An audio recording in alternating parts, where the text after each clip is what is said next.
your highest value skill is to learn how to create and maintain high-level relationships, because you'll never do $1 million deal at a $10 breakfast. If you're always playing at these smaller levels and you're content there, you'll never really have big doors open for yourself.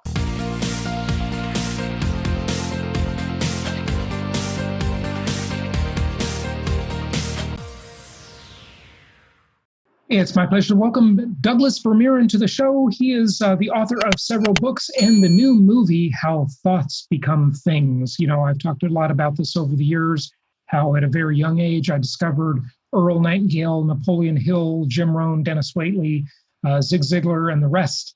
And thoughts do become things. They are matter, actually. And we've talked about that on the show before. So Douglas will take a deeper dive into that with us today. Douglas, welcome. How are you? Hey, really good to be with you. Thanks for having me. And you're coming to us from Alberta, is that correct? You got it. Calgary, Alberta, Canada. Excellent. Good stuff. Well, we become what we think about, right? Is there anything else we need to discuss? Or Well, that is the foundation of it all. And I think that's kind of an interesting, I guess, place to start, is that we become what we think about. But I think the challenge with most people is they really don't think about, I think, the two words, the how it happens, right? And secondly, this idea of become, what that really means is change, right? So do we have an intention of where we want to go with that? Is it just something that, we're on autopilot about, or are we really legitimately planning on a destination that we're going to be pleased with? And I think that's a really big question that a lot of people don't spend a lot of time, quote unquote, thinking about, right? They don't really look at that very carefully.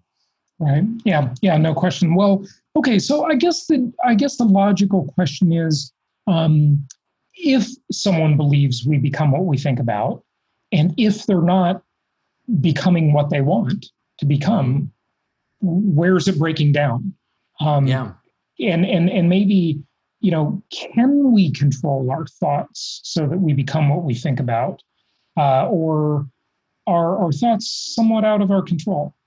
Well, that's actually a really good question too, because here's a couple things that I think people really misunderstand about thoughts. Number one, we are often told that, we need to think these powerful, proactive, positive thoughts in order to manifest anything valuable in our life. And that's actually not true. In fact, the science behind it and what we demonstrate in the film is that our thoughts actually arrive in a duality. So there's a positive and a negative in every thought as it arrives into our life. But thoughts at the same token are also very, responsive and reactive. For example, if I say the word dog, immediately everybody in the listeners are thinking about a dog, even though it was probably the furthest thing from their mind. So our thoughts are, let's call it, hijacked by stimulus around us all the time. So one of the things that I think is really important for us to recognize with this idea of the duality of thoughts, a positive and negative, and then the tendency of our thoughts to be hijacked, is that our thoughts are actually much more responsive to our influence of our environment than they are for what's really occurring in here. That's probably why you've heard it said that we become like the 5 people we spend the most time with. Yeah, I quote that often, Jim. Yeah, 100%. Yeah, but here's something most people don't think about with that quote is oftentimes people, when we talk about thoughts, they say, oh yeah, my programming, I was raised in a crummy family and everything was terrible and I came from a difficult environment. The truth of the matter is the quote says who we spend, not spent. So the truth is we're currently being programmed. Our programming is right now taking place. And if we level up our influences, our thoughts will level up. Now, here's something kind of interesting not a lot of people know about me is I went out and as a 19-year-old, I did interviews with more than 400 of the world's top achievers. Right now, the media refers to me as the modern day Napoleon Hill. And the thing that was interesting is my background pre-interviews, right? Like pre-meeting with these top achievers, my family was very immersed in the poverty pattern. What I learned from my mom and dad was the rat race. My father worked in construction. My mom babysat kids in the home. And it was, if you want more, work harder. That was it, right? Like that was the methodology. And I found that as soon as I started hanging around with people who had a different perspective, millionaires, billionaires, people who created companies like FedEx or Nike, Reebok, the Avida Group, Christian Dior, Joe Dashine's, all the big name companies, that they had a different perspective. It was a different kind of entrepreneurial mindset. And as soon as I started hanging around with those people, again, I became like the 5 people that I spent the most time with. So I started seeing possibilities, again, back to this idea of a stimulus on our thoughts. because I was with people who thought powerfully, thought about possibility, my mind was also spurred and kind of, how should we say, prodded into that direction. So I think it's really important that we recognize that influence that we have around ourselves, it's not something to be taken lightly at all. Right. I couldn't agree more. And that's why a mastermind group can be so valuable. Yes. Or just being in any group where people are achieving more, doing more, they're living a bigger life than you are, right? Because it's a stretch. But does everybody have access to that? I mean, I guess maybe I'll answer my own question to some extent, because when I was younger, I didn't grow up with any of those resources or money or anything like that. And, many times I was going down the wrong path, looking back on it, I think it was. And then, I just discovered Zig Ziglar and then Dennis Waitley. Mm-hmm. And so my mentors were virtual mentors. They weren't real. I mean, I had some real life mentors too, but not in the prosperity vein. I didn't have any of those, but they were, virtual. They were like celebrities, gurus. And, so what do we do about that? Hey, I mean, the 5 people we spend contemporaneously, as you said, most of our time with. Yeah. And I love that you brought that up, because you and I kind of have a lot of similar background here, right? Like I said, my father worked in construction. It's not like we were hanging around with all kinds of millionaires who could teach me these principles. But I'll never forget when I started doing my interviews with the world's top achievers, I got to one fellow who was, a part of our church, and we had a chance to kind of get to know each other. And I'll never forget that inside of about 6 months, he said, you've asked me a lot of questions about success, but there's one question you haven't asked me that's going to change everything. I said, well, what's that? And he says, you haven't asked me who else I know that you should talk to. And so I think this is really an important principle that a lot of people neglect, right? We always hear this idea of, we need to take a millionaire out to lunch. Well, the truth of the matter is one lunch will teach you a little bit, but you really need an ongoing relationship, and you need to get into those circles. So once, in my opinion, once you get into, kind of this mentorship sort of relationship with someone who's even just a little bit higher than where you are. Right. By the way, I just want to point something out too, Doug. We hear this, take a millionaire out to lunch. Yeah. I think we need to adjust for inflation. Ain't what it used to be. That's fair enough. Yeah, fair enough. It's not what it used to be. So folks, let's give you some new distinctions. Okay. So absolutely. Take a decamillionaire out to lunch. Okay. That's 10 million or a centimillionaire, 100 million. Fair enough. It's going to be unlikely. Most people don't have access to a billionaire, right? But deca can be Yeah. And I'd also, again, recommend it's not a lunch that you want. It's a relationship, right? Right. Like it's an ongoing relationship. What I've kind of found is people who go out for lunch, I mean, they may get some tools, but when they head into the real world and they start hitting challenges, we've heard that idea of your network becomes your net worth. But I'm going to suggest before it becomes your net worth, your network must become your safety net, meaning where you go to get solutions, where you go to get answers to problems that you're struggling with, maybe even opportunities and what have you. So we really need to have those people, let's call it as our dream team or our team supreme, to be able to give us the tools that we need to be able to really make some effective decisions in real life, right? Mm-hmm. So again, as I was meeting with those that I had access to in the beginning, right? Like what do we say? You lift where you stand, right? Like don't go try and do something that's way out there or you'll never get it done, but start right where you are. But then ask that question, who else do you know that I should talk to? And for me, what ended up happening is, as I asked that question, I started getting access to people like Warren Buffett, Richard Branson, Oprah Winfrey. I mean, but I didn't know them in the beginning. I didn't even know who they were, right? And even with this film, getting access to people like Bob Proctor to put in the film or, these guys, I didn't know them when I first started out. But it was always that question of who else do you know that I should talk to that kind of opened the door. So I think that it's funny because we see a lot of the gurus right now on the internet saying that your highest value skill is to learn how to sell. I'm going to say that's kind of not true. Your highest value skill is to learn how to create and maintain high-level relationships, because you'll never do $1 million deal at a $10 breakfast. If you're always playing at these smaller levels and you're content there, you'll never really have big doors open for yourself. Okay. So one could argue that that's kind of a form of selling too, because we're all always selling. We're selling ourselves, right? Yeah, sure. But how do we do that? What's the how to on that? The ability. That's a good point. I like that you brought that up. Let's do one idea on how not to do it. Okay. And that's that fake it till you make it. Fake it till you make it is the biggest lie that's out there. And it's funny because I was recently sitting at an event pre-COVID with a friend of mine who's worth probably about 800 million right now. And at this event, there was a gentleman who was kind of purporting himself to be, we just said all that in a bag of chips, right? Like he was saying, I'm the next biggest thing and I'm so wealthy and blah, blah, blah.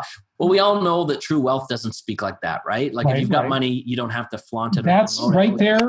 That guy sounds like big hat, no cattle. There you go. Big hat, no cattle. But here's the thing is, if you're looking for support or looking to play with the big boys, they avoid that because they don't want it affecting their reputation. If someone has turned out to be a fraud or a phony or anything like that, we really don't want to be associated with that.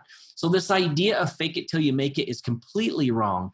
Instead, what I'm going to suggest is that we need to be very, very teachable, and we need to be sincere in the fact that there's things that we don't know. In fact, one of my really good friends before he died was Bill Bartman. And Bill actually was, at one point, Forbes rated him as the 25th wealthiest man in the United States. Started out on welfare, got to be the 25th wealthiest man. And when I talked to him about how he did it, he said, well, it was a matter of curiosity. In every room that he went into, he wanted to make sure that he was the dumbest guy in the room, right?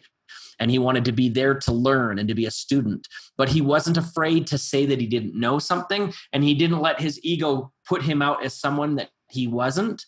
And I think that that's a big challenge that a lot of people have in gaining these multimillionaire mentors, is that they come in with ego and they already act like there's someone important or on top of the game, right?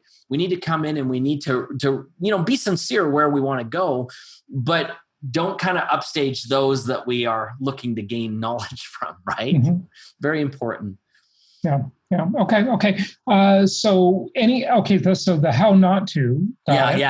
How about the how-to? Any tips? Well, I think one of the biggest how-tos, let's put it this way, okay? So a goal that is specific and clear becomes attainable and near. So I think one of the biggest things that people need to do before they get going with, acquiring mentors in these relationships, they need to have some clarity on where they want to go, right? I also say have some clarity on what you want to learn, right? Because there's 5 pillars of wealth. Wealth is made either in business, real estate, investment, intellectual properties, or your networks. And before I go in to learn about how to build wealth in those areas, I should know which one is sort of my forte, where I want to go. It's kind of what Warren Buffett once said, right? He says, making money is not like the Olympics where we get rewarded for level of difficulty. So we should jump low hurdles, like the low hanging fruit. So find out where your skill sets are, your passion is, where your talents, so to speak, are. And then we got to get clarity around who can support us in that. Right. Mm-hmm. And I think that clarity is probably one of the biggest challenges that most people have. Another thing that's kind of interesting too. I remember when I was doing the interviews with the world's top achievers, I had this idea that I wanted to start a business. Now, remember, I was being surrounded by business leaders. So I wanted to do what they were doing. And I met with a friend of mine who, at the time, Ryan, he was worth about 300 million. And I sat down with him with, the idea to get help on running my business. And I said, how should I find my customers, right? How should I do my marketing? How should I do my distribution on this? How should I do this, that, and the other, right? And he just kind of paused, and I'll never forget. He said, I can tell that you're going to start a really small company. And I said, what? Like, that's not my goal here. He goes, oh, no, you're going to start a really small company. I said, well, because why? Because of all the how-tos? Well, no, it's because he said of the selfish questions. They all included me. How will I? How should I? How can I? And he says, the minute that you shift from I to who, like who can help me with this? Who can support me with that? Who has the skill set? And start looking at building a team rather than an individual. That's all of a sudden when things are going to take off. And I think that's a big problem that a lot of entrepreneurs have, is they try to wear too many hats and suddenly they, they're burnt out. They can't do it all. Right. Yeah. Good point. Well, what else do you want to tell us about the movie? Well, we're really excited about this film because I think that the thing that's different about this film than any of the other films that either I've created or others have is we've tried to provide really practical tools on how your thoughts genuinely do become things, but maybe even more important, how do you stay focused with the thoughts that are more important to you? Once you've decided what you want in life, how do you really stay focused and prioritize things so that they're going to become automatic habits in your life that will create the results that you want in whatever area, not just wealth, but everything, right? And I think that this is a big challenge with people is, they have this really good thoughts like, hey, I could start a business. But then 15 minutes later, like, I don't know, maybe I don't have the skills and they begin to doubt and second guess. You know what I mean? Right. So how do you really empower yourself so that the things that you really want to do, the things that you really deserve to bring into your life actually receive fruition? And this movie answers that. Yeah. It's interesting because you're making me think of a buddy of mine who, has good ideas and is motivated enough to try them.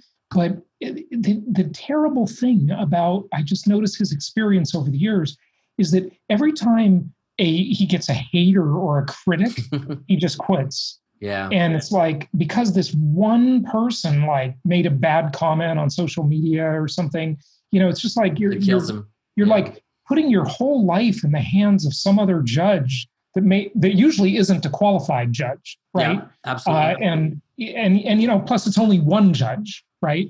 And so, it's also someone who's what I call Supreme Court. There's 9 judges, right? Yeah, but this is also an incomplete judge because it's somebody who doesn't even have the full picture of what's going on in his life. So he's taking advice from an incomplete, unqualified judge. Yeah. It's interesting. There's a couple sayings that I have. Number one, I totally disagree with all the gurus who say you're not really achieving anything great till you have some haters. That's really stupid advice, right? And they all almost even encourage people to go out and look for haters, right? Yeah, like if you're going to, it's just a load of baloney. The truth of the matter is, though, is I also find that, I don't know about you, but I've never, ever received a check through the mail from a competitor or a hater. Right. Mm-hmm. So why does their opinion matter? You need to focus on those who actually can pay you, right? Mm-hmm. Like your customers' opinions are what really matters. And so I'm going to suggest that really just this whole culture that we have of haters, number one, give your haters so much value, they change their mind. Like that's a good place to start. And then secondly, recognize who your true team is, which includes your customers, right? And if you're getting advice from, someone other than that, I think you're really allowing your ego to destroy your possibilities, right? You can be rich or you can be right. And the minute that we start receiving information from a bad source and giving it credibility is the minute that we're giving our power away. Yeah, I think that's true. At the beginning, you were talking about how like environment influences our thoughts. Absolutely. Right? And you took that to the point of who we hang around with, who we associate with, who we let into our mind. But it's also our actual physical environment. 100% right? It is. Yeah. Actually, in the film, I love what Marie Diamond said. She says that your environment is like a 3-dimensional vision board. I thought that was really insightful. That's good. Yeah. Because it's definitely true. I think it's not just, again, who we spend time with, but what, everything from social media to the television shows to everything. You got to recognize that everything leaves an influence and everything shapes us into what we believe is either possible for ourselves or impossible. And so I think it really is just like your friend who, if he's going to allow influencers who he's never met, someone who has a hateful remark or a comment, to allow it to fester in his imagination, of course he's going to stop, right? But if we empower our imagination by surrounding it with, I love the idea that you went with virtual people, the books that you read and the places that you go. These are really like those 5 people that we bring into our life, right? Like we become like that. And so I think it's really important to surround ourselves with possibility thinkers and people that see greater things in us. So what I was going to ask you about that is that we can't, just like we can't really control our environment in the 3-dimensional vision board all the time. I think we can. Well, maybe not all the time, but certainly a lot of it we can. Yes, you certainly can control some of it, no question about it. But if your surroundings, if you live in a very bad neighborhood or just don't have the resources, that can be a challenge, right? Well, it's interesting that you say that bad resource or bad environment kind of thing, because I've actually got a friend of mine. He's a student of mine for our passive income training classes.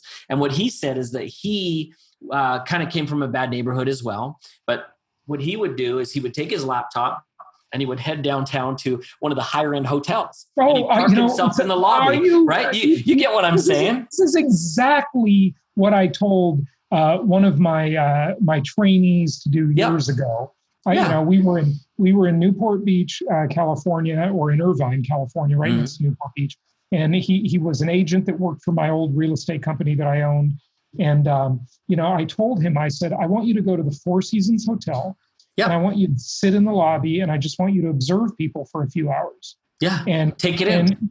he did that, and I gave him, an Earl Nightingale book, and I said, this is what you need to do. And he said that just totally changed him. So Definitely. we have access to this. Maybe your environment is on the screen of your phone or your computer too. Maybe it's not even in real life at all, right? But you can still see it, right? Yep. We see other people being successful, and it's not some cosmic mystery how they got there, right? Yeah. Yeah. Well, that's the other thing that's interesting about success. Now, remember, I interviewed 400 of the world's top achievers, and we saw some very common markers reappear again and again and again. And here's maybe one of the most simple ones is you hear everybody say, oh, if you want to be successful, you need to think outside the box. I'm going to say, no. You need to find the right box to think in. That's the difference. Because there really is, like, if we were to take all of those areas, whether it's business, real estate, investment, intellectual property, or your networks, there's some proven ways that have been working for centuries, not just for recent times, but for centuries on how to make money in these areas. And so again, if we can just, if we're talking about mentors, say you want real estate, I mean, there's so many great people that could teach you how to make a fortune in real estate, but don't go try and reinvent it and, come up with the ideas on your own. It's there already, right? Dial into it. Sure. Yeah, good points. Give out your website and just close it up, wrap it up with any additional thoughts. Sure. So for the movie, just head over to www.howthoughtsbecomethings.com, howthoughtsbecomethings.com. The movie's there and you can watch it. I promise you'll enjoy it. But if you want to connect with me, we've got some really cool things right now that we're doing. Certainly type my name into YouTube or any other social media, and we've got lots of great tools there. But something we're doing right now is if you are interested to grow your wealth and use some of the strategies I learned from the top achievers, head over to the Income Stream Challenge, which is incomestreamchallenge.com. And you'll find that there's some really cool tools there for you as well, including a book right now that we just put out called The Truth About Manifesting Money, because most people have it wrong. Yeah. Good stuff. Doug, thanks for joining us. Thank you for having me.